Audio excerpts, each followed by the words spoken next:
So mabridge ariti achibuda zvishoma nezvishoma why marriage yake isina kuzonyatsobudirira. So pana mapost ari kuita achiposta achideleta, and I managed to take my screenshots of just a few of them. Hanzi pana mabridge munhu anokuda chaiye haatumwe kunokuroora, uye kana wakuchinoroora ngaubatawo mari iri nani ndimabridge ushu.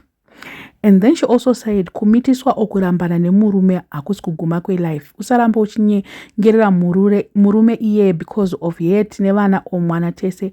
Focus on making your kids glow and grow. Ndimabridge uyu ari kutaura musikana. And 2 days ago Towers akabuda musaga. Angari live mabridge Towers ndobva atanga kutaura kuti zvikanzi namabridge ndiri live usataure zvinhu zvisina kukwana. Zvikanzi Towers munongomuziva kuti nyange akataurirwa anongopesera ngomwashuka. Ndakataura ndikati munhu waTowers ina handifungi kuti ndaimbogona kana kuwirirana naye. Akataura live zvikanzi iwe ndakakudza mabridge kuti kamudhara kako kake handina kukuudza here iwo mabridge kuti hakana mari kamudhara kako kaunga kuda unamirana nako ndakakutsura haunzwe iwe. Zvikanzi ndiri live zvikanzi asi ndati ndingokuudza kuti baba iwe havana dhiri mabridge havana dhiri.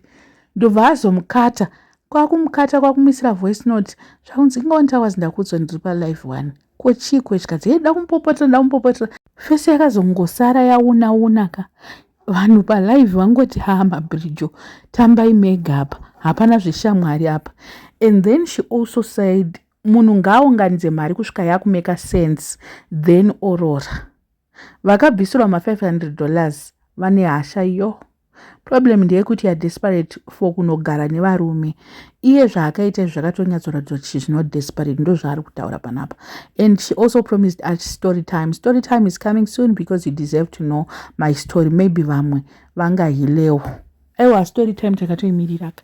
Apa murungoti pamahinzi muri kuita sei? Acharamba muchavaona 00 acharamba havachabatike. Pakadai so munoti chii? And then she also said kuti a person must value you. Hanzi munhu ngaasabvise $500 wotoenda nogara wabvisirwa $500. Hanzi kana $500 ngaiswe paeco cash or pamukuru. Chero iri mvana hanzosasettle for less. Because hanzi murume anokuisa paposition according to mari yaakubvisira. Asati ambona mwarume anobvisa mari yakawanda here but still achikuabuse.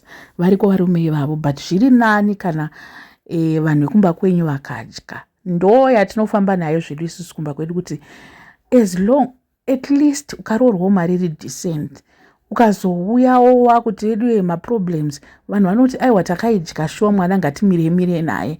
Pana kuti wainisa 2 cents kumba vanhu vekumba kwenyu vanokumirira chii? Vanongoti zvaigwenda nepiko?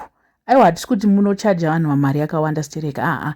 Mari ngaingoyo iri naniwo. Maona kuitira kuti vabereki voona kuti aiwa shuwa mwana wangu akadzidza wandikadzidzisa uyu value yake.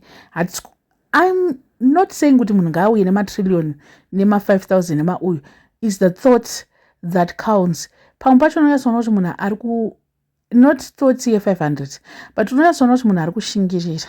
Mabridge is saying kuti kana munhu ari kunzi ari kutambura munhu ngaatiwo 4.5,000 kana aine mari 10 zvikwirawo kana asiri kutambura. Munoziva kuti pane pamwe panonyatsoona kuti uyu at least aunza 2,000 ashingirira. Maona. So it's not about mari yekuti munhu ngaangooneka kuti potential uyu anogona kusvitsawo kuma 5,000 ngaaunze 5,000 yacho. Pane kuti munhu aunze mari yekuti unoti kana ndimiyo iye acharambe vava ndo vari kutotaura panapa kuti acharamba vekuendesa $200. Hanzi mari yamabridge aina kutombosvika kana $200 ka handi muri kuzviziva ka izvozvo zvekuti mari yacho yanga iri shoma. I don't know what you guys think. Let me know in the comment section what are your thoughts.